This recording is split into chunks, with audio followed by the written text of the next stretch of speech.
বর্ষায় আপনার ফসল এবং আপনি যদি ক্ষতিগ্রস্ত হতে না চান তাহলে এই কথাগুলো মাথায় রাখবেন। ভারী বৃষ্টিপাতের সময় অথবা আবহাওয়া অধিদপ্তর বৃষ্টিপাতের ইঙ্গিত দিয়েছে, সংকেত দিয়েছে, এরকম সময়ে আপনার বীজ অথবা চারা বপন করবেন না। বৃষ্টিপাতের সংকেত পাওয়ার পরেও জমিতে আপনার গাছে অনুখাদ্য বা রাসায়নিক সার প্রয়োগ করা যাবে না। গাছকে ভিতর থেকে এবং বাইরে থেকে শক্তিশালী রাখার জন্য সিস্টেমেটিক এবং কন্ট্যাক্ট দুই ধরনের ওষুধ আপনাকে স্প্রে করতে হবে। একই ওষুধ বারবার স্প্রে করা যাবে না। ওষুধ যাতে বৃষ্টির পানিতে ধুয়ে না যায় এই কারণে আপনাকে ভালো মানের আঠা ব্যবহার করতে হবে অথবা শ্যাম্পু ব্যবহার করতে হবে।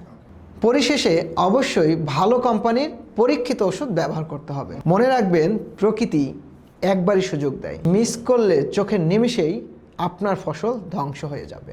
আপনি জানেন যে বাংলাদেশে একমাত্র প্রতিষ্ঠান যে কৃষকের সাথে তার দায়িত্ব নিয়ে কাজ করে, সেটা হচ্ছে এগ্রোয়ান গ্লোবাল লিমিটেড।